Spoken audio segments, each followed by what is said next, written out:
IBN 7 हौसला है।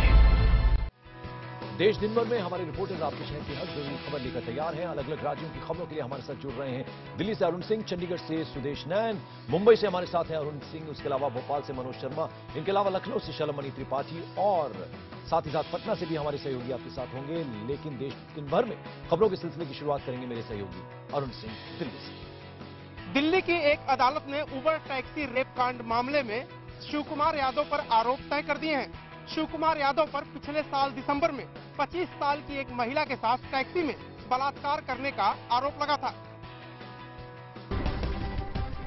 दिल्ली की 30 हजारी कोर्ट ने शिव कुमार के खिलाफ बलात्कार, अपहरण और धमकाने के आरोप तय किए हैं।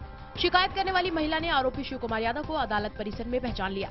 पुलिस के मुताबिक 5 दिसंबर की रात को महिला ने वसंत विहार इलाके से घर लौटते वक्त उबर टैक्सी किराए पर ली। इसके बाद शिव कुमार ने रास्ते में सुनसान जगह पर महिला के साथ बलात्कार किया। 2 दिन बाद यानी 7 दिसंबर को दिल्ली और यूपी पुलिस ने ज्वाइंट ऑपरेशन के तहत शिव कुमार को मथुरा से गिरफ्तार कर लिया था। बाहरी दिल्ली में पेट्रोलिंग कर रहे पुलिस वाले की शराब माफिया ने गोली मारकर जान ले ली। इस वारदात के बाद एक बार फिर ये सवाल उठ रहा है कि क्या दिल्ली में अपराधियों पर पुलिस का खौफ नहीं है। दिल्ली पुलिस के 30 साल के सिपाही कर्मवीर सिंह को शराब तस्करों ने गोली मार दी। वो ड्यूटी के दौरान शहीद हो गए। कर्मवीर सिंह बाहरी दिल्ली के अलीपुर थाना के झंगोला गांव में बीट कांस्टेबल थे। बीती रात उन्हें खबर मिली कि कुछ तस्कर शराब लेकर जा रहे हैं। इस दौरान कर्मवीर ने एक बाइक सवार को रोकना चाहा, जिस पर शराब की पेटियां लदी थी। तभी बाइक सवार ने कर्मवीर पर हमला कर दिया। उन्हें घायल हालत में अस्पताल ले जाया गया। यहाँ डॉक्टरों ने उन्हें मृत घोषित कर दिया। हमलावर तस्कर को पकड़ने जब सुबह पुलिस गाँव में घुसी तो गाँव वालों ने पुलिस पर पथराव किया।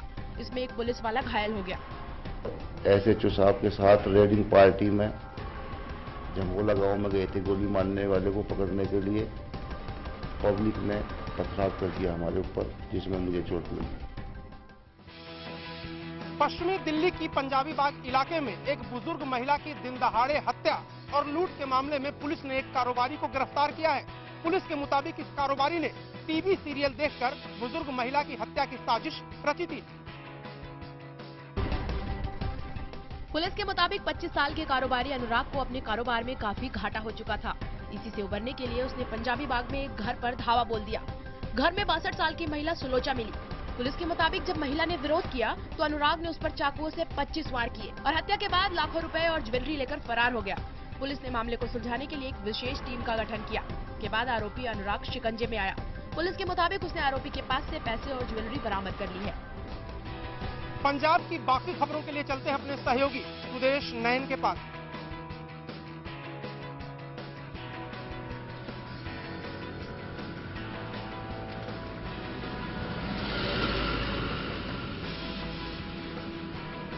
लुधियाना में एक महिला टीचर पर अपने छात्रों के शारीरिक शोषण का मामला सामने आया है। आरोप ये भी है कि महिला टीचर ने छात्रों की वीडियो भी बनाई थी। इस महिला टीचर पर अपने ही छात्र का शारीरिक शोषण करने का आरोप है। पुलिस के मुताबिक टीचर ट्यूशन पढ़ने आए 7वीं के छात्र को शारीरिक संबंध बनाने के लिए उकसाती और उसे अश्लील वीडियो भी दिखाती थी। आरोप है कि छात्र के नहीं मानने पर टीचर ने उसे धमकाकर शारीरिक संबंध बनाया और उसका वीडियो भी बना लिया। छात्र को धमकी देकर वो काफी समय तक उसका शारीरिक शोषण करती रही। आरोप है कि टीचर के भाई भी उसका साथ देते थे। दोषियों की गिरफ्तारी हुई है, जिनको हमने 2 दिन के पुलिस रिमांड पे लिया है और इन्वेस्टिगेट करेंगे कि और उनके तार कहां जुड़े हैं, क्या क्या इन्होंने किया है और किसी और बच्चे के साथ भी ऐसा किया है या नहीं किया। पुलिस के मुताबिक आरोपी टीचर का कंप्यूटर खंगालने पर कई नाबालिग लड़कों के साथ उसके अश्लील वीडियो मिले। यही नहीं, टीचर के कथित भाइयों के साथ भी संबंध बनाने के वीडियो थे। पुलिस ने तीनों आरोपियों को गिरफ्तार कर लिया है। पुलिस को शक है कि इनका संबंध पॉर्न फिल्म बनाने वालों से भी हो सकता है। मोहाली में एक लड़की की हत्या के बाद सनसनी फैल गई। पुलिस के मुताबिक लड़की के बॉयफ्रेंड ने ही लड़की की हत्या की थी और इसके बाद दरअसल मामला ये था कि लड़की ने अपने घर वालों की मर्जी के खिलाफ जाने से साफ इनकार कर दिया था। तैश में आकर लड़के ने लड़की को गोली मार दी। सड़क पर बिखरा ये खून इस बात का गवाह है कि यहाँ मौत का खेल खेला गया है। पुलिस के मुताबिक मोहाली के फेज 5 में ये लड़की पीजी में रहती थी और बीसीए की पढ़ाई कर रही थी। आरोपी की पहचान फिरोजपुर के गुरमीत सिंह के तौर पर हुई है। पुलिस के मुताबिक लड़का लड़की एक दूसरे से प्यार करते थे, मगर जब लड़की ने अपने परिवार को शादी के लिए राजी करने की कोशिश की तो पिता ने मना कर दिया। पुलिस का कहना है कि जब लड़की ने अपने परिवार की मर्जी के बगैर शादी से इनकार किया तो लड़का भड़क गया और उसने लड़की को गुस्से में आकर 3 गोलियां मारी। लड़की को गंभीर रूप से घायल हालत में अस्पताल में भर्ती कराया गया, मगर डॉक्टरों ने उसे मृत घोषित कर दिया। उत्तर प्रदेश के नोएडा में तेज रफ्तार ट्रक ने पीसीआर की गाड़ी को टक्कर मार दी। इस हादसे में इंस्पेक्टर सूबेदार खान की मौत हो गई, जबकि एएसआई गिरधारी लाल और कांस्टेबल अकील खान घायल हो गए। मुंबई से सटे नायगांव में बदमाशों ने बुजुर्ग दंपति को बंधक बनाकर बदमाशों ने 1 लाख नकद और 15 तोला सोना लूट लिया। लुटेरे देर रात घर में दाखिल हुए थे। विरोध करने पर बदमाशों ने बुजुर्ग दंपति से हाथापाई की। उत्तर प्रदेश के शाहजहांपुर थाने में उस वक्त हड़कंप मच गया जब हत्या का आरोपी भगत लॉकअप में फांसी के फंदे से लटकता मिला। पुलिस ने फौरन उसे फंदे से निकालकर अस्पताल में भर्ती करवाया। फिलहाल उसकी हालत नाजुक बनी हुई है। अंडर 17 राष्ट्रीय महिला हॉकी खिलाड़ी करिश्मा फर्रुखाबाद में मिली है। करिश्मा ने पुलिस को दिए बयान में कहा कि वो घर नहीं जाना चाहती और हॉकी खिलाड़ी शिवम से शादी करना चाहती है। वहीं शिवम ने करिश्मा से शादी से इनकार कर दिया। आपको याद दिला दें कि करिश्मा रांची से लौटते वक्त फर्रुखाबाद के पास लापता हो गई थी।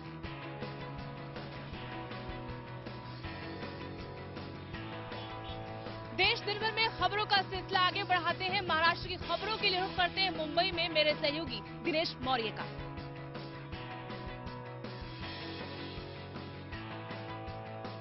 मुंबई के गोरेगांव ईस्ट के लक्ष्यधाम स्कूल में आज मुंबई पुलिस ने मॉक ड्रिल किया। इस मॉक ड्रिल का मकसद था कि जिस तरह का आतंकी हमला पिछले दिनों पेशावर के आर्मी स्कूल पर हुआ था, अगर उस तरह का हमला मुंबई में होता है तो उससे किस तरह निपटा जाए। गोरेगांव ईस्ट के लक्ष्यधाम स्कूल में मुंबई पुलिस और QRT यानी कि क्विक रिस्पांस टीम ने मिलकर एक मॉक ड्रिल की। स्कूल में लगी बेल के बजते ही पुलिस को खबर मिली कि स्कूल में 4 आतंकी घुस आए हैं और स्कूल के 3री और 4थी मंजिल पर कुछ बच्चों को बंधक बनाया हुआ है। इसके बाद पुलिस और QRT ने मिलकर ऑपरेशन चलाया और 3 आतंकियों को मार गिराया, जबकि 4थे आतंकी को जिंदा पकड़ लिया गया। दरअसल इस मॉक ड्रिल का मकसद ये था कि स्कूल में आतंकी हमले से कैसे निपटा जाए। गौरतलब है कि पिछले दिनों पाकिस्तान के पेशावर में एक आर्मी स्कूल में आतंकी हमला हुआ था, जिसमें 130 से ज्यादा बच्चों की दर्दनाक मौत हो गई थी। आप देख सकते हैं कि जो QRT के कमांडो है पूरी तरह तैनात हैं और उन्हें एक इंफॉर्मेशन दी गई है डमी के तौर पर कि कुछ आतंकवादी स्कूल में अंदर घुस चुके हैं और बच्चों को हॉस्टेज बना चुके हैं। वैसी सिचुएशन डमी क्रिएट की गई है और उसी के मद्देनजर यहाँ पर पूरी तरह मुंबई पुलिस और कमांडो उनकी मॉक ड्रिल चल रही है। यहाँ से हमारे पास एक रूम है, यहाँ वहाँ से हम प्रेस करेंगे वो और पूरे स्कूल में सुनाई देता है और जैसे वो उसका बजाने का तरीका लगे उसको हम जैसे बजाते हैं उससे उनको पता लगाता है इमरजेंसी सिचुएशन है। महाराष्ट्र में गन्ना किसानों का आंदोलन जोर पकड़ता जा रहा है। गन्ना किसान पिछले काफी समय से सरकार से ज्यादा कीमत देने की मांग कर रहे हैं। मंगलवार को महाराष्ट्र के सांगली में गन्ना किसानों ने चक्का जाम कर प्रदर्शन किया। प्रदर्शनकारियों ने अस्ता सांगली रोड पर गाड़ियों को रोका और सरकार के खिलाफ नारेबाजी की। किसानों की मांग है कि मनमानी करने वाले चीनी मिल मालिकों पर लगाम लगे। किसानों का कहना है कि मिल मालिक गन्ने की कीमत प्रति टन महज 1300 रुपए से 1500 रुपए दे रहे हैं, जबकि उन्हें इसकी दोगुनी कीमत मिलनी चाहिए। वहीं गन्ना किसानों के नेता राजू शेट्टी ने चेतावनी दी है कि जब तक उनकी मांग नहीं मानी जाती आंदोलन जारी रहेगा। हालांकि उन्होंने किसानों से अपील की है कि वो हिंसक आंदोलन न करें।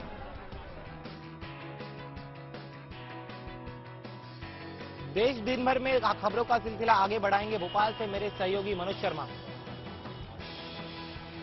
आय से अधिक संपत्ति मामले में मध्य प्रदेश की बर्खास्त IAS तीनू जोशी ने आज भोपाल की अदालत के सामने समर्पण कर दिया। अदालत ने तीनू जोशी की जमानत याचिका खारिज कर दी और 17 जनवरी तक उन्हें न्यायिक हिरासत में भेज दिया। तीनू जोशी और उनके पति अरविंद जोशी के ठिकानों पर 5 साल पहले आयकर विभाग ने छापा मारा था।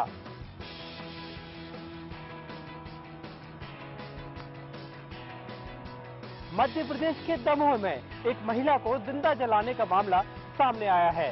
पीड़ित महिला का आरोप है कि उसके पति और देवर ने मिलकर केरोसिन डालकर उसे आग लगा दी।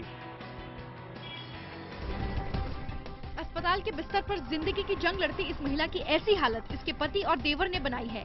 आरोप है कि महिला का पति उसके चरित्र पर शक करता था, इसलिए उसने अपने भाई के साथ मिलकर महिला को मौत के मुंह में धकेल दिया।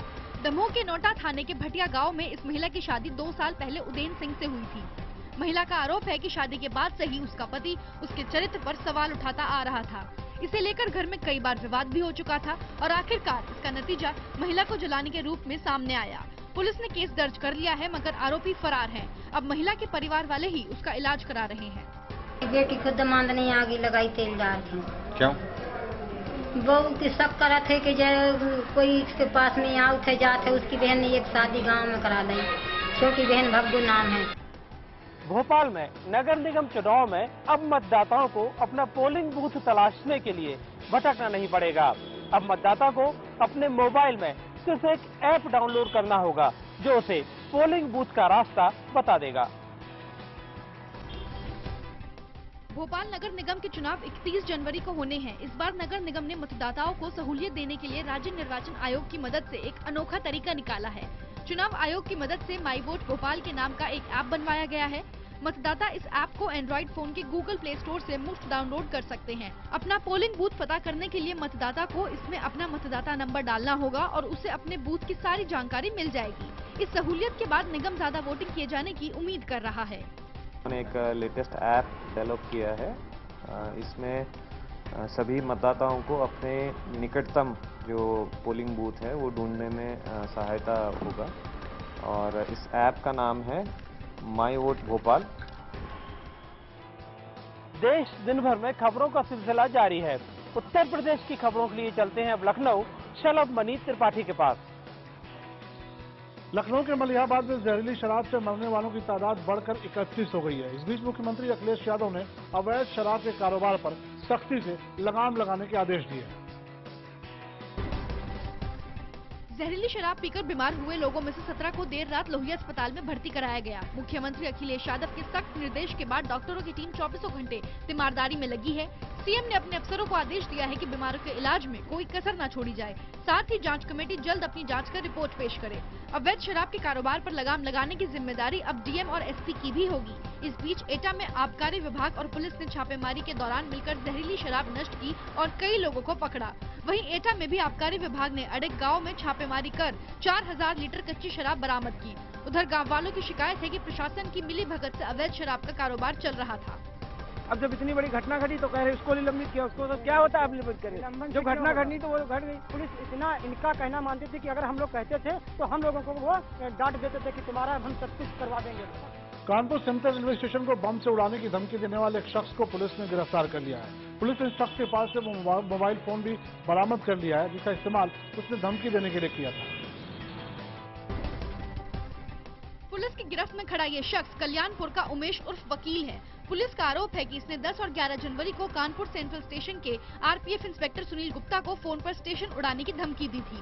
इसके बाद पुलिस ने पूरे स्टेशन परिसर में सघन चेकिंग की और क्राइम ब्रांच की टीम गठित कर आरोपी की गिरफ्तारी के लिए भेज दी।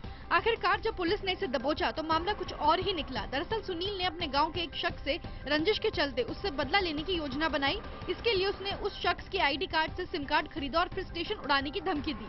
उसने सोचा था कि उसका दुश्मन फंस जाएगा, मगर पुलिस ने उसकी साजिश का भांडाफोड़ कर दिया। इसने अपने दुख का इकबाल करते हुए इस चीज को एक्सेप्ट किया है कि ये फोन के द्वारा किया गया था और एक फेक आईडी के साथ इससे को जो है यूज किया गया था। और इसके अंदर उल्लेखनीय बात यह है कि जिस आईडी पे ये फोन सिम लिया गया था उस परिवार से इसकी रंजिश चल रही है। हजारीबाग के चौपारण थाने में पुलिस ने एक मुठभेड़ में 3 माओवादियों को मार गिराया। सूचना मिलने पर जिला पुलिस सीआरपीएफ कोबरा बटालियन ने माओवादियों को घेर कर मारा।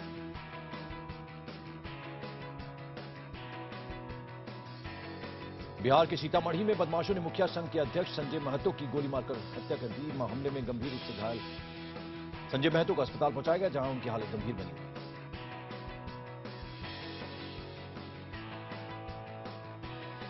गुवाहाटी में रेलवे पुलिस बल ने भारी संख्या में हथियार बरामद किए। बताया जा रहा है कि ये हथियार मेघालय पुलिस के कांस्टेबल के पास से बरामद किए। वाराणसी में ड्रोन के उड़ते दिखाई देने की खबर मिलने पर पुलिस विभाग सतर्क हो गया। पुलिस को सूचना मिली कि एक गेस्ट हाउस में रुकी 2 विदेशी महिलाएं उस ड्रोन को उड़ा रही थी। पुलिस ने दोनों विदेशी महिलाओं को हिरासत में लेकर उनसे पूछताछ की।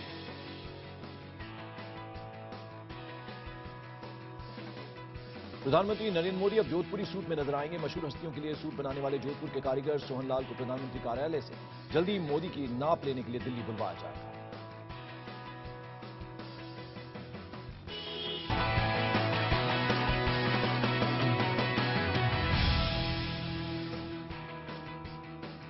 कटिहार में गांव वालों ने 2 ऑटो चोरों को पीट कर मार डाला और उनकी लाश ऑटो में रखकर छोड़ दी। फिलहाल पुलिस कातिलों के खिलाफ कड़ी कार्रवाई की बात कह रही है। बेलदाही गांव में वाहन चोरी की घटनाएं बढ़ गई थी। गांव वालों का आरोप है कि 2 युवक गांव से ऑटो चोरी करके भाग रहे थे, जिन्हें गांव वालों ने बंगाल के सीमावर्ती गांव में पकड़ लिया और जमकर पिटाई की। पिटाई में एक की तो मौके पर ही मौत हो गई और दूसरे युवक ने अस्पताल ले जाते हुए दम तोड़ दिया। यह दुखदनीय बात है। लोग किसी तरह कर्ज ब्याम लेके टेम्पू लिया या कोई लिया हुआ सामान चोरी हो जाना। इतना आदमी त्राहिमाम से जी रहा है, चोरों से, रंगदारों से। अब पुलिस मृतकों की शिनाख्त में जुटी है। पुलिस के मुताबिक पुलिस के हाथों चोरों को ना सौंपकर कानून हाथ में लेने वाले गाँव वालों के खिलाफ सख्त कार्रवाई की जाएगी।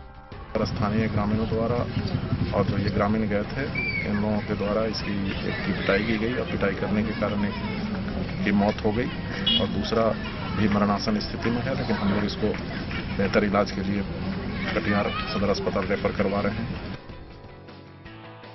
झारखंड में गिरिडीह के ग्रामीण इलाकों में रहने वाले लोग आजकल हाथियों के उत्पात से परेशान हैं। गिरिडीह के एक गांव में जंगली हाथियों ने आधा दर्जन लोगों के घर को जमींदोज कर दिए। इन लोगों के सिर पर अब कोई छत नहीं है। गिरिडीह के पीरटांड थाना क्षेत्र के केंदुआडीह गांव में देर रात एक जंगली हाथी ने जमकर उत्पात मचाया। इस दौरान हाथी ने 6 मकान ध्वस्त कर दिए। हाथियों के खौफ और कड़ाके की ठंड में भी गांव वाले घर के बाहर रहकर रत जगा कर रहे हैं। गांव वालों के मुताबिक हाथी पास के जंगल में हैं, जो रात को गांव का रुख करते हैं। लोगों का आरोप है कि हाथियों को भगाने के लिए वन विभाग ने कोई पहल नहीं की। इस वजह से गाँव वाले गुस्से में है। केंदुआडीह के अलावा फतेहपुर, पालगंज और बड़कीटांड गाँव में भी हाथी ने कई घर तोड़ दिए हैं। हथिया घर तोड़े लगलो तहाँ हमनी भाग गलियो, चूल्हा पर सुता लियो से कोई ने हमनी के चाल बोल ना करल कैसे सब खाना बर्तन तोड़ तार दिल के धान उन सब खा गए।